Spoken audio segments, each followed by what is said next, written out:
नमस्कार दोस्तों, बुक पाओ हिंदी में आपका स्वागत है। The mind is everything series के पहले पार्ट में हमने आपके मन की असीमित शक्ति को समझा था।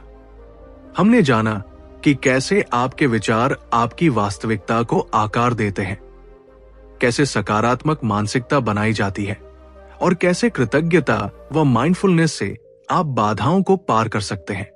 हमने अपने जीवन के उद्देश्य और लक्ष्यों को स्थापित करने के साथ साथ कई प्रेरणादायक कहानियों और दैनिक अभ्यासों पर भी बात की थी, जिससे आप अपने मन को एक शक्तिशाली दोस्त बना सकें।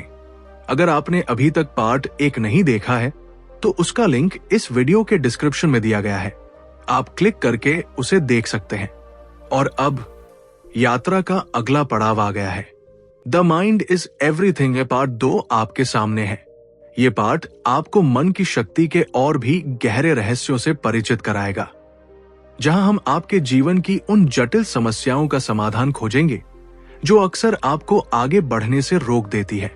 इस पार्ट में हम जानेंगे कैसे अनिश्चितता और भविष्य के डर से हमेशा के लिए आजाद हों और वर्तमान में जीना सीखें, कैसे दूसरों की राय और बाहरी सत्यापन की जरूरत से मुक्ति पाएं और अपने सच्चे आत्म मूल्य को पहचानें, कैसे अतीत की नकारात्मक यादों की बेड़ियों को तोड़कर वर्तमान में पूरी तरह से जिए, कैसे अपनी खोई हुई रचनात्मकता को जगाएं और नए अद्भुत विचारों को जन्म दें, और कैसे हर महत्वपूर्ण निर्णय को स्पष्टता और आत्मविश्वास के साथ लें ताकि आप अपने जीवन की दिशा खुद तय कर सकें। यह सिर्फ एक ऑडियो बुक नहीं है, यह आपके मन को हर समस्या का समाधान खोजने के लिए सशक्त करने का एक व्यावहारिक कोर्स है। तो अपनी सीट बेल्ट बांध ले, क्योंकि आपके मन के साथ ये यात्रा अब और भी गहरी होने वाली है। जरा सोचिए, क्या कभी ऐसा हुआ है कि आप बिस्तर पर लेटे हों, आंखें बंद हों और आपके दिमाग में एक के बाद एक विचार दौड़ रहे हों? कल क्या होगा? क्या मैं अपना काम पूरा कर पाऊंगा? अगर ऐसा हो गया तो क्या होगा? और इन विचारों के बोझ तले आपकी नींद उड़ जाती है, आपका मन बेचैन हो उठता है। यह भविष्य का डर है, अनिश्चितता की वो दीवार जो हमें अक्सर वर्तमान में जीने से रोक देती है। आज हम the mind is everything part 2 के पहले अध्याय में इसी समस्या पर बात करेंगे, अनिश्चितता और भविष्य के डर से मुक्ति। हम जानेंगे कि कैसे हमारा मन हमें चिंता के जाल में फंसा लेता है और सबसे महत्वपूर्ण, कैसे हम उस जाल से बाहर निकल सकते हैं, एक शांत आशावादी जीवन जी सकते हैं। चैप्टर 1, अनिश्चितता और भविष्य के डर से मुक्ति। मैं आपको एक कहानी सुनाता हूं। मेरा एक दोस्त है, समीर। समीर एक बहुत मेहनती लड़का था, लेकिन उसके मन में हमेशा भविष्य की चिंता रहती थी। अगर कोई नया प्रोजेक्ट मिलता तो वो खुश होने के बजाय ये सोचने लगता, अगर मैं इसे पूरा नहीं कर पाया तो, अगर क्लाइंट को पसंद नहीं आया तो। उसका ये डर इतना बढ़ गया था कि कई बार तो वो काम शुरू ही नहीं कर पाता था, या शुरू करता भी था तो तनाव में रहता था। उसकी रातों की नींद उड़ चुकी थी और दिन भर वो एक अनजाने बोझ तले दबा रहता था। ये सिर्फ समीर की कहानी नहीं है, ये हम में से बहुतों की कहानी है। हम अपने भविष्य के हर छोटे बड़े पहलू को नियंत्रित करना चाहते हैं, लेकिन जिंदगी हमें सिखाती है कि ऐसा संभव नहीं है। और जब हम उन चीजों को नियंत्रित नहीं कर पाते जो हमारे बस में नहीं, तो डर और चिंता हमें घेर लेती है। स्वीकृति की शक्ति, द पावर ऑफ एक्सेप्टेंस। सवाल यह नहीं है कि भविष्य में अनिश्चितता नहीं होगी, सवाल यह है कि हम उस अनिश्चितता से कैसे निपटते हैं। पहला कदम है स्वीकृति की शक्ति। कल्पना कीजिए, आप एक तेज नदी में हैं। अगर आप बहाव के खिलाफ तैरने की कोशिश करेंगे तो आप थक जाएंगे और डूब सकते हैं, लेकिन अगर आप बहाव के साथ थोड़ा तैरना सीख लें तो आप अपनी ऊर्जा बचा सकते हैं और शायद किनारे तक पहुंच भी जाएं। जिंदगी भी एक नदी की तरह है। कुछ चीजें हमारे नियंत्रण में हैं, जैसे हमारी मेहनत, हमारी ईमानदारी, और कुछ नहीं, जैसे मौसम, दूसरे लोगों का व्यवहार, बाजार की स्थिति। जब हम उन चीजों को स्वीकार करना सीख जाते हैं जिन्हें हम बदल नहीं सकते, तब हमारी आधी चिंताएं अपने आप कम हो जाती है।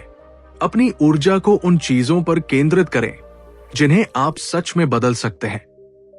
अपनी प्रतिक्रिया, अपनी मेहनत, अपनी सीख। अनिश्चितता को गले लगाना, एम्ब्रेसिंग अनसर्टेनिटी। मुझे याद है, एक बार मैं पहाड़ पर ट्रेकिंग कर रहा था। रास्ता अनजान था, कोहरा छाया हुआ था और मुझे नहीं पता था कि अगला मोड़ कहां ले जाएगा। शुरू में डर लगा, लेकिन फिर मैंने सोचा, अगर मैं हर कदम को रोमांच की तरह देखूं। मैंने हर नए दृश्य का आनंद लेना शुरू किया, हर छोटे पत्थर को एक चुनौती के बजाय एक अनुभव समझा, और यकीन मानिए, वो मेरी जिंदगी की सबसे यादगार यात्राओं में से एक बन गई। अनिश्चितता को गले लगाना भी ऐसा ही है। अज्ञात को एक दुश्मन के बजाय एक अवसर के रूप में देखें। हर अनिश्चित स्थिति अपने साथ कुछ नया सीखने, कुछ नया खोजने का मौका लेकर आती है। जब आप ये सोचना शुरू करते हैं कि इसमें मेरे लिए क्या नया छिपा है, तो डर कम होता है और उत्सुकता बढ़ जाती है। अनिश्चितता में भी संभावनाओं को तलाशना सीखें। भविष्य की चिंता को प्रबंधित करना, मैनेजिंग फ्यूचर एंजाइटी। हमारा मन एक टाइम मशीन की तरह है। ये या तो अतीत में जाता है या भविष्य में, और जब ये भविष्य में जाता है तो अक्सर सबसे बुरे परिदृश्यों की कल्पना करने लगता है। अगर ऐसा हो गया तो, अगर वैसा हो गया तो। इस लूप को तोड़ने का सबसे अच्छा तरीका है अपने मन को क्या होगा के बजाय अभी क्या कर सकते हैं पर केंद्रित करना। जैसे अगर आपको किसी प्रोजेक्ट की चिंता है तो पूछें, अभी इस पल में मैं क्या कर सकता हूं जिससे यह प्रोजेक्ट बेहतर बने। शायद आपको एक ईमेल भेजना है, या 1 घंटे रिसर्च करनी है, या बस एक छोटा सा हिस्सा पूरा करना है।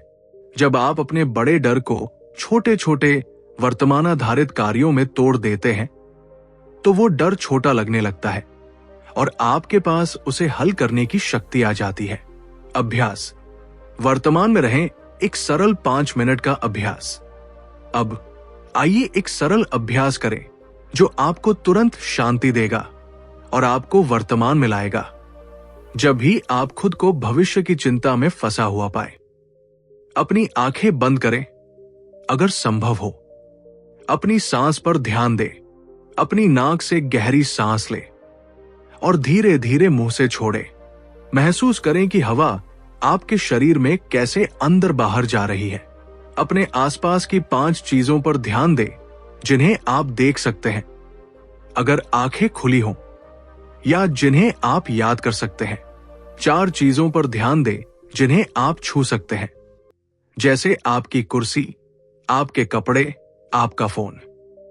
3 आवाजों पर ध्यान दें जिन्हें आप सुन सकते हैं, जैसे पंखे की आवाज, बाहर की आवाज, अपनी सांस।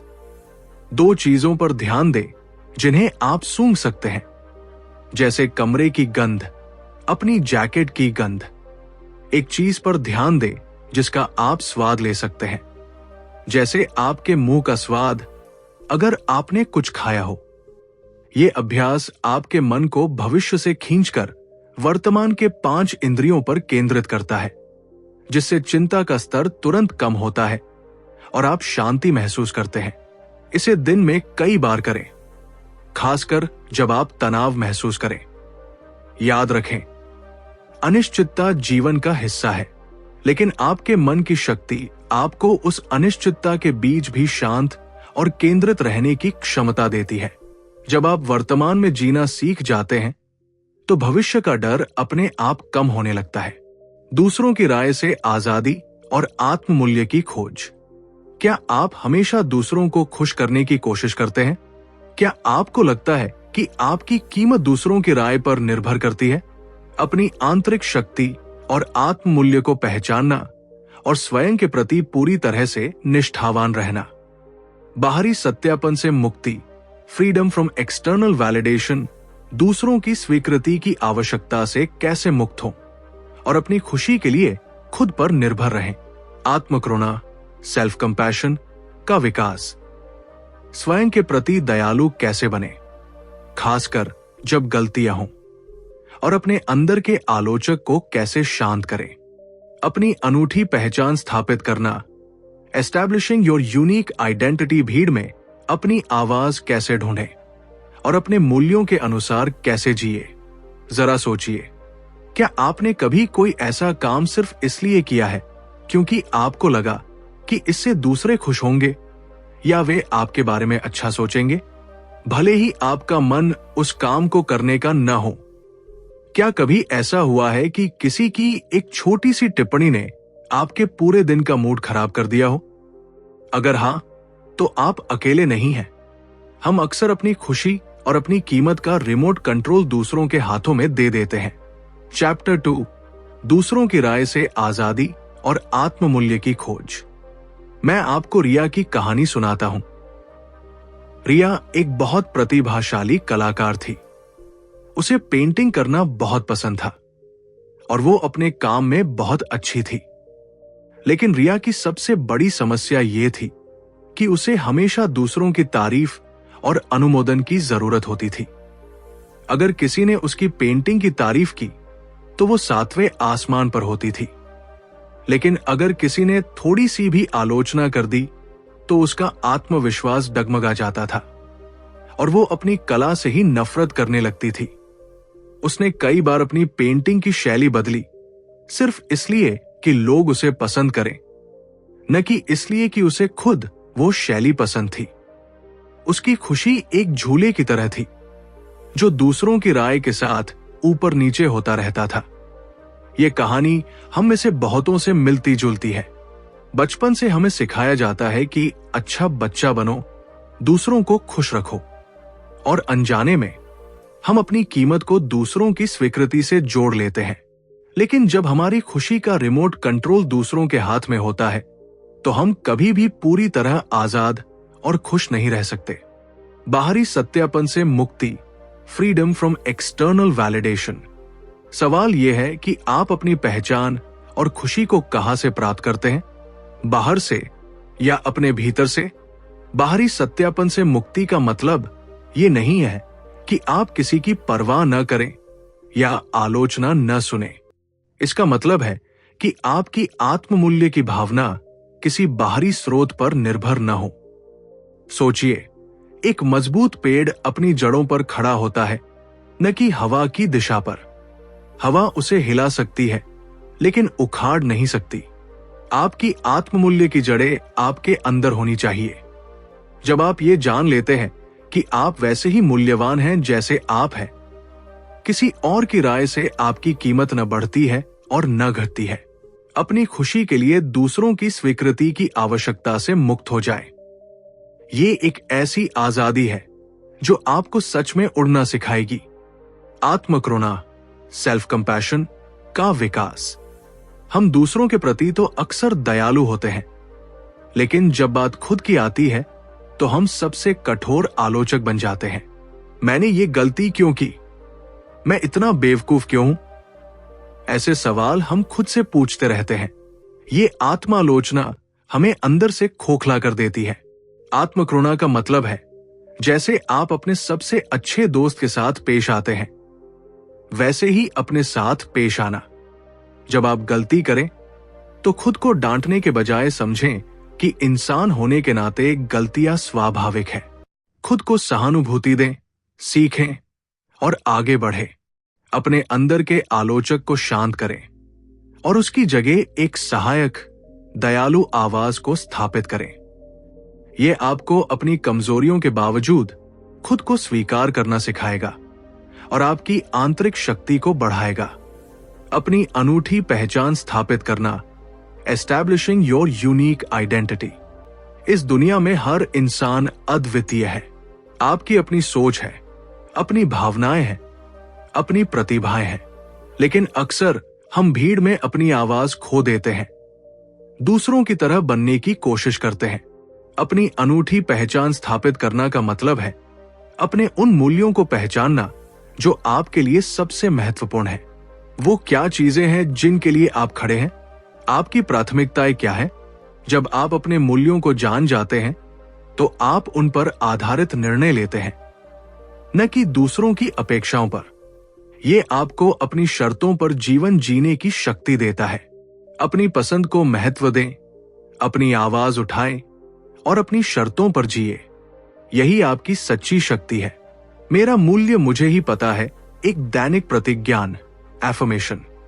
अब आइए एक सरल अभ्यास करें जो आपको अपनी आंतरिक शक्ति से जोड़ेगा और आपके आत्म मूल्य को बढ़ाएगा। इसे हर सुबह उठने के बाद या रात को सोने से पहले करें। शांत जगह पर बैठें या खड़े हों। गहरी सांस लें और धीरे धीरे छोड़ें। अब इन वाक्यों को खुद से दोहराएं, महसूस करते हुए, मैं जैसा हूं वैसा ही मूल्यवान हूं। मेरी खुशी दूसरों की राय पर निर्भर नहीं करती। मैं अपनी पसंद और अपने मूल्यों के प्रति सच्चा हूं। मैं खुद पर विश्वास करता हूं और खुद से प्यार करता हूं। मेरा मूल्य मेरे अंदर है, बाहर नहीं। इस प्रतिज्ञान को रोज दोहराने से धीरे धीरे आपका मन इस बात को स्वीकार करने लगेगा और आप दूसरों की राय के प्रभाव से आजाद होते जाएंगे। याद रखें, आपका मूल्य कोई और तय नहीं कर सकता। आप स्वयं में पूर्ण और मूल्यवान हैं। जब आप इस सच्चाई को स्वीकार कर लेते हैं तो आप सिर्फ दूसरों की राय से आजाद नहीं होते, बल्कि एक ऐसे जीवन की ओर बढ़ते हैं जहां आपकी खुशी और आपकी शक्ति आपके अपने हाथों में होती है। क्या आपने कभी महसूस किया है कि जब आपको कोई नया काम शुरू करना होता है तो आपके अंदर एक आवाज कहती है, तुम ये नहीं कर पाओगे या तुम इसके लायक नहीं हो? क्या किसी छोटे से काम में मिली असफलता आपको पूरी तरह से तोड़ देती है और आप खुद पर ही शक करने लगते हैं? ये आत्मविश्वास की कमी और स्वयं पर संदेह है, एक ऐसा अदृश्य दुश्मन जो अक्सर हमें अपनी पूरी क्षमता तक पहुंचने से रोक देता है। आज the mind is everything part 2 के इस तीसरे अध्याय में हम इसी महत्वपूर्ण समस्या पर बात करेंगे, आत्मविश्वास की कमी और स्वयं पर संदेह से मुक्ति। हम जानेंगे कि ये नकारात्मक आत्मचर्चा कहां से आती है, अपनी आंतरिक शक्तियों को कैसे पहचाने और असफलता को सीढ़ी बनाकर कैसे आगे बढ़े। चैप्टर 3, आत्मविश्वास की कमी और स्वयं पर संदेह। मैं आपको अमित की कहानी सुनाता हूं। अमित एक बहुत ही होशियार छात्र था, लेकिन जब भी उसे क्लास में कोई सवाल पूछना होता या किसी प्रतियोगिता में भाग लेना होता तो उसका आत्मविश्वास डगमगा जाता था। उसके मन में हमेशा एक आवाज चलती रहती थी, अगर मैंने गलत जवाब दिया तो लोग क्या सोचेंगे? अगर मैं हार गया तो मेरी बेइज्जती होगी। इस डर और संदेह की वजह से वो कभी अपनी पूरी प्रतिभा दिखा ही नहीं पाया। हर छोटी सी असफलता उसे अंदर से और कमजोर कर देती थी। उसे लगता था कि वह किसी काम का नहीं है। ये सिर्फ अमित की कहानी नहीं है। हम सभी के मन में कभी न कभी ऐसी नकारात्मक आवाजें चलती हैं। ये आवाजें हमारे बचपन के अनुभवों, दूसरों की टिप्पणियों या पिछली असफलताओं से उपजी हो सकती है। ये इतनी गहरी होती है कि हमें अपनी ही काबिलियत पर शक होने लगता है और हम अपने सपनों को पूरा करने से पहले ही हार मान लेते हैं। लेकिन ये आवाज आपकी सच्चाई नहीं है। ये सिर्फ आपके मन का एक पैटर्न है जिसे बदला जा सकता है। नकारात्मक आत्मचर्चा को बदलना। हमारे मन में हर दिन हजारों विचार आते हैं और उनमें से कई नकारात्मक होते हैं। मैं काफी अच्छा नहीं हूं, मुझसे ये नहीं होगा, मैं हमेशा गलती करता हूं। ये हमारी अंदर की आलोचनात्मक आवाजें हैं। नकारात्मक आत्मचर्चा को बदलना पहला कदम है। जब भी आप खुद को ऐसी कोई नकारात्मक बात कहते हुए पाएं तो रुके, उस विचार को पहचानें और फिर उसे चुनौती दें। पूछें, क्या यह सच है? क्या इसका कोई सबूत है? अक्सर आप पाएंगे कि यह सिर्फ एक डर है, सच्चाई नहीं। उस नकारात्मक विचार को एक सकारात्मक और यथार्थवादी विचार से बदलें। उदाहरण के लिए, मैं ये नहीं कर पाऊंगा की जगह कहें, मैं कोशिश करूंगा और मैं इससे कुछ सीखूंगा। ये एक अभ्यास है और धीरे धीरे आपका मन नई, सकारात्मक सोच का आदी हो जाएगा। अपनी शक्तियों को पहचानना। हम अपनी कमियों को देखने में बहुत माहिर होते हैं, लेकिन अपनी शक्तियों को अक्सर भूल जाते हैं। हर व्यक्ति में कुछ न कुछ अद्वितीय होता है। आपकी दयालुता, आपकी दृढ़ता, आपकी रचनात्मकता, आपकी समस्या समाधान की क्षमता, आपकी सुनने की कला। अपनी शक्तियों को पहचानना अपने आत्मविश्वास की नींव रखने जैसा है। एक नोटबुक लें और उसमें अपनी कम से कम 10 ऐसी शक्तियां या गुण लिखें जिन पर आपको गर्व है। ये छोटी भी हो सकती है, जैसे मैं अच्छा खाना बनाता हूं, या बड़ी भी, जैसे मैं कठिन परिस्थितियों में भी शांत रहता हूं। जब भी आप स्वयं पर संदेह करें, इस सूची को पढ़ें। यह आपको याद दिलाएगा कि आपके अंदर पहले से ही कितनी क्षमताएं मौजूद है। अपनी आंतरिक क्षमताओं पर विश्वास करना सीखें, क्योंकि वे आपकी सबसे बड़ी पूंजी है। असफलता को सीखने के अवसर के रूप में देखना। असफलता, ये शब्द ही हमें डरा देता है। हम असफलता से इतना डरते हैं कि कई बार कोशिश भी नहीं करते। लेकिन अगर आप इतिहास के किसी भी सफल व्यक्ति की कहानी देखें, तो पाएंगे कि उनकी सफलता के पीछे कई असफलताएं छिपी है। थॉमस एडिसन ने लाइट बल्ब बनाने से पहले हजारों बार कोशिश की। असफलता को सीखने के अवसर के रूप में देखना आपके दृष्टिकोण में सबसे बड़ा बदलाव ला सकता है। जब आप असफल होते हैं, तो ये अंत नहीं होता। ये सिर्फ एक प्रतिक्रिया होती है जो बताती है कि ये तरीका काम नहीं आया। हर असफलता आपको कुछ नया सिखाती है। आपको क्या सुधारना है, किस चीज से बचना है, या कौन सा नया रास्ता अपनाना है। असफलता के डर को दूर करें। उसे अपना शिक्षक माने, न कि अपनी पहचान। हर बार जब आप गिरते हैं और फिर उठते हैं, तो आप पहले से ज्यादा मजबूत और बुद्धिमान बन जाते हैं। अब आइए एक सरल अभ्यास करें जो आपके आत्मविश्वास को बढ़ाएगा। इसे हर सुबह या जब भी आपको प्रेरणा की जरूरत हो, करें। शांत जगह पर बैठें या खड़े हों। गहरी सांस लें और धीरे धीरे छोड़ें। अब इन वाक्यों को खुद से दोहराएं, अपनी शक्तियों को महसूस करते हुए। मैं अपनी क्षमताओं पर विश्वास करता हूं। मैं हर चुनौती से सीखता हूं और आगे बढ़ता हूं। मेरी हर असफलता सीखने का एक मौका है। मैं मजबूत हूं, मैं सक्षम हूं और मैं सफल होने के लायक हूं। मेरा आत्मविश्वास मेरे भीतर से आता है, बाहरी परिस्थितियों से नहीं। इस प्रतिज्ञान को रोज दोहराने से आप धीरे धीरे खुद को एक ऐसे व्यक्ति के रूप में देखने लगेंगे जो सक्षम, आत्मविश्वासी और किसी भी चुनौती का सामना करने के लिए तैयार है। याद रखें, आत्मविश्वास कोई ऐसी चीज नहीं है जो हमें मिलती है। ये एक ऐसी चीज है जिसे हम अपने अंदर बनाते हैं। ये आपके अपने मन में शुरू होता है। अपनी नकारात्मक आवाज को बदलकर, अपनी शक्तियों को पहचानकर और असफलता को एक शिक्षक मानकर, जब आप खुद पर विश्वास करना सीख जाते हैं, तो आप दुनिया में कुछ भी हासिल कर सकते हैं। क्या कभी ऐसा हुआ है कि आप किसी समस्या का हल खोज रहे हो, लेकिन दिमाग बिल्कुल खाली हो? या आप कुछ नया शुरू करना चाहते हो, पर कोई प्रेरणा ही न मिल रही हो? ऐसा लगता है जैसे आपकी रचनात्मकता कहीं खो गई है और आपके विचार एक दीवार से टकराकर वापस लौट रहे हों। ये सिर्फ कलाकारों या लेखकों की समस्या नहीं है, ये हम सब की समस्या है जब हमें जीवन में नए रास्तों या समाधानों की जरूरत होती है। आज the mind is everything part 2 के इस चौथे अध्याय में हम इसी महत्वपूर्ण समस्या पर बात करेंगे। रचनात्मकता को जगाना और नए विचारों का जन्म। हम जानेंगे कि यह रचनात्मक ब्लॉक क्या होता है और कैसे अपने मन की अनंत रचनात्मक क्षमता को अनलॉक करके जीवन के हर पहलू में नए और अद्भुत विचारों को जन्म दिया जा सकता है।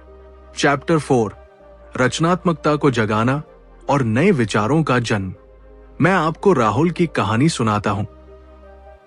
राहुल एक बिजनेस चलाता था और उसका बिजनेस अच्छा चल रहा था, लेकिन एक समय आया जब बाजार में तेजी से बदलाव आने लगे। राहुल को कुछ नया करना था, कोई नई रणनीति बनानी थी, लेकिन उसका दिमाग जैसे जम सा गया था। उसे कोई नया आइडिया नहीं आ रहा था और वो खुद को फंसा हुआ महसूस कर रहा था। उसे लगता था कि उसकी रचनात्मकता सूख चुकी है। वो घंटों सोचता रहता, लेकिन कोई रास्ता नहीं मिलता। धीरे धीरे उसका जुनून भी खत्म होने लगा। ये अनुभव हम में से कई लोगों का होता है। हम सोचते हैं कि रचनात्मकता सिर्फ कुछ खास लोगों में होती है, कलाकारों में, वैज्ञानिकों में। लेकिन सच ये है कि रचनात्मकता हर इंसान के अंदर है। ये सिर्फ पेंटिंग या संगीत बनाने के बारे में नहीं है।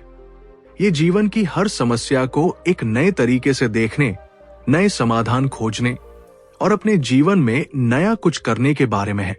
जब हम रचनात्मकता को ब्लॉक कर देते हैं, तो हम अपनी प्रगति को भी रोक देते हैं।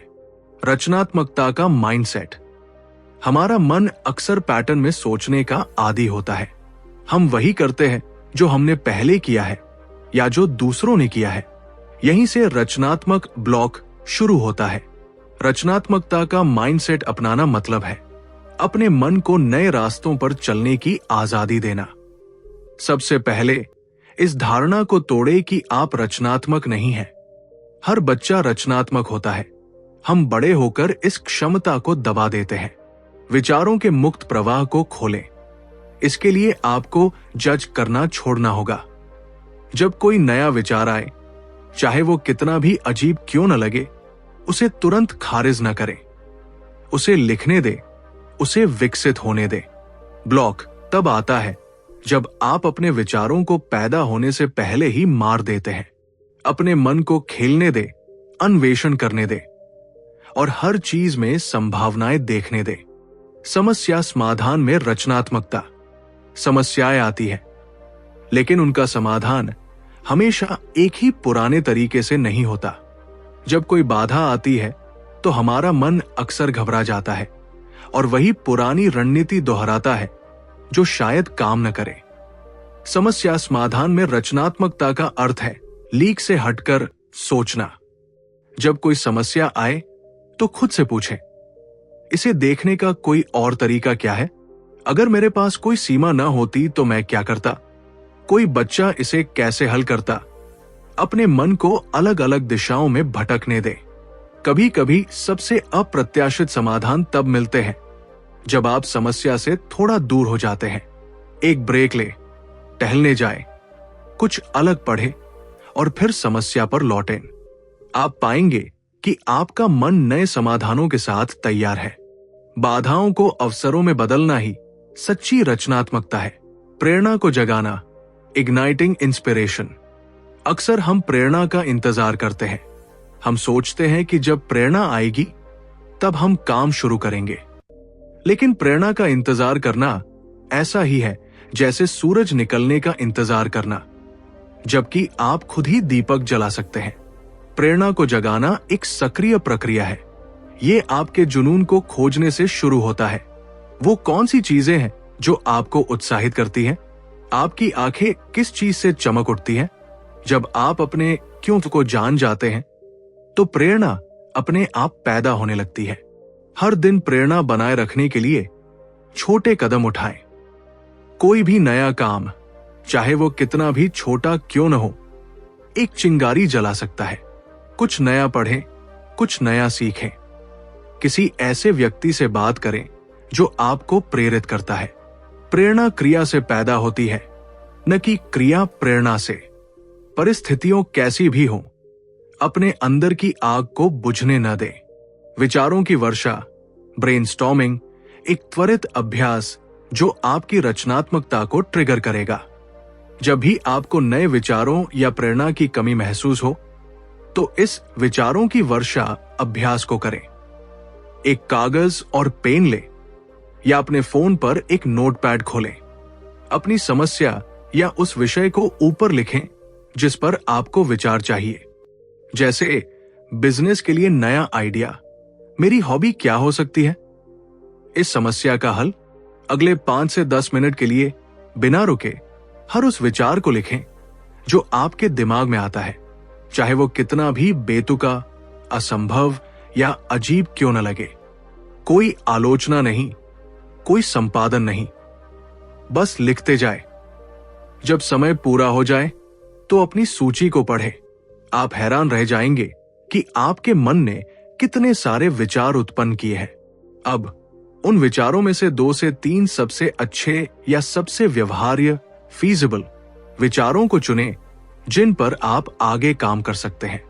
ये अभ्यास आपके मन को विचारों को मुक्त रूप से बहने की अनुमति देता है, ब्लॉक को तोड़ता है और आपको नए समाधानों की ओर ले जाता है।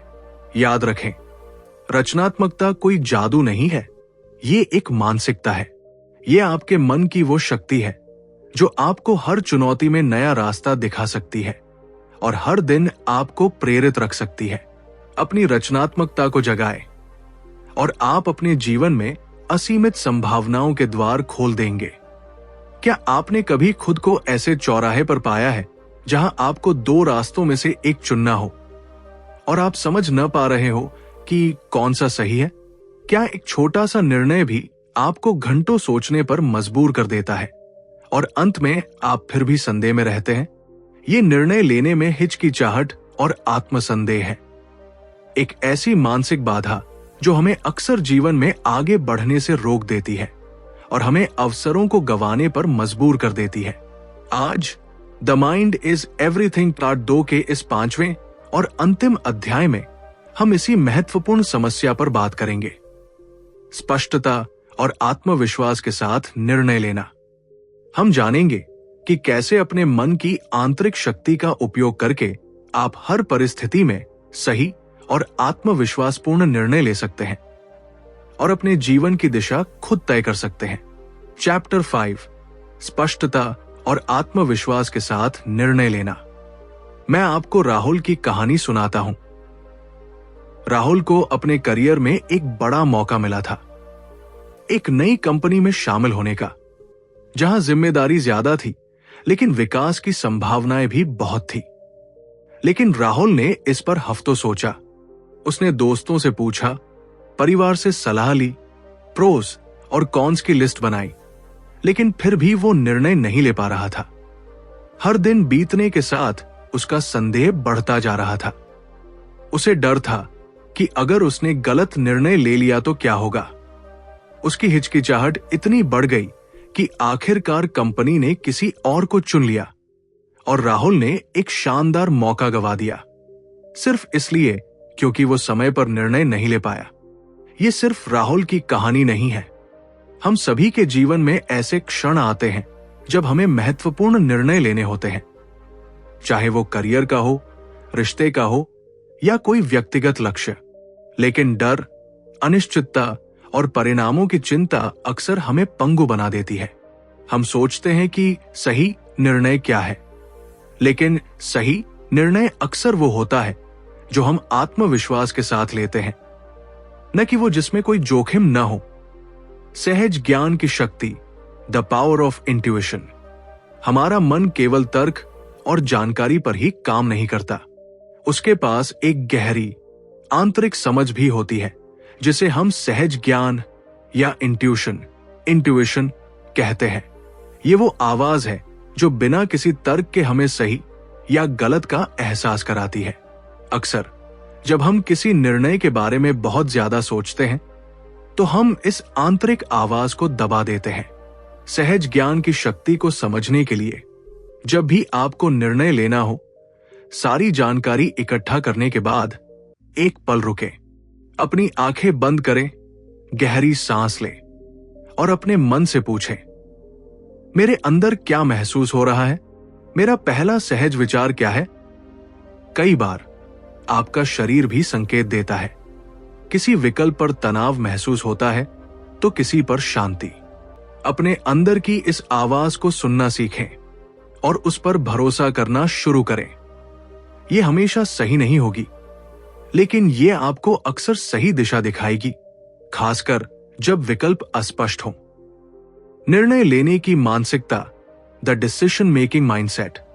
डर या संकोच के साथ निर्णय लेना अक्सर गलत परिणामों की ओर ले जाता है। जब आप डर में होते हैं तो आपका दिमाग सबसे बुरे परिदृश्यों पर ध्यान केंद्रित करता है। निर्णय लेने की मानसिकता का अर्थ है परिणामों की चिंता किए बिना आत्मविश्वास के साथ विकल्पों का मूल्यांकन करना। इसका मतलब ये नहीं कि आप लापरवाह हो जाएं। इसका मतलब यह है कि आप अपनी रिसर्च करें, जानकारी इकट्ठा करें और फिर अपने सहज ज्ञान और तर्क के मिश्रण से एक निर्णय लें। और एक बार जब आप निर्णय ले लेते हैं तो उस पर टिके रहें, परिणामों को स्वीकार करें और उनसे सीखें। याद रखें, कोई भी निर्णय पूर्ण रूप से सही या गलत नहीं होता। महत्वपूर्ण यह है कि आप निर्णय लेते हैं और उसके बाद उसे सफल बनाने के लिए काम करते हैं। आत्मविश्वास के साथ लिया गया एक औसत निर्णय संदेह के साथ लिए गए एक सही निर्णय से बेहतर होता है। छोटे निर्णयों से बड़ी स्पष्टता, स्मॉल डिसीजंस, बिग क्लैरिटी। कई बार हमें बड़े निर्णय इसलिए कठिन लगते हैं क्योंकि हम छोटे छोटे निर्णय लेने का अभ्यास नहीं करते। हमारे रोजमर्रा के जीवन में अनगिनत छोटे निर्णय होते हैं। आज क्या पहने, क्या खाए, पहले कौन सा काम करें। छोटे निर्णयों से बड़ी स्पष्टता का सिद्धांत कहता है कि आप रोजमर्रा के छोटे छोटे निर्णयों को भी जानबूझ कर लें। जैसे आज मैं 10 मिनट पहले उठूंगा या मैं आज ये किताब पढ़ना शुरू करूंगा। जब आप इन छोटे छोटे निर्णयों को आत्मविश्वास से लेना शुरू करते हैं तो आपका मन निर्णय लेने की मांसपेशी को मजबूत करता है। ये आपको बड़े लक्ष्यों की ओर धीरे धीरे ले जाता है और आपकी समग्र निर्णय लेने की क्षमता को मजबूत करता है। हर छोटा निर्णय एक बड़ी जीत की नींव है। मेरा निर्णय, मेरी शक्ति, एक विचार प्रक्रिया जो आपको किसी भी निर्णय पर स्पष्टता देगी। जब भी आप किसी निर्णय को लेकर हिचकिचा रहे हो तो इस विचार प्रक्रिया का पालन करें। जानकारी इकट्ठा करें। जितनी भी जानकारी आपको चाहिए उसे इकट्ठा कर लें। विश्लेषण करें, प्रोस और कॉन्स पर विचार करें, परिणामों के बारे में सोचें, आंतरिक आवाज सुने, एक पल रुके, गहरी सांस लें और अपने सहज ज्ञान को सुने। आपका मन आपको क्या कह रहा है, आपके पेट में क्या महसूस हो रहा है। निर्णय लें और प्रतिबद्ध हों। एक बार जब आप अपना निर्णय ले लें तो उस पर पूरी तरह से प्रतिबद्ध रहें। संदेह को वापस न आने दें। आगे बढ़े, उस निर्णय को सफल बनाने के लिए काम करना शुरू करें।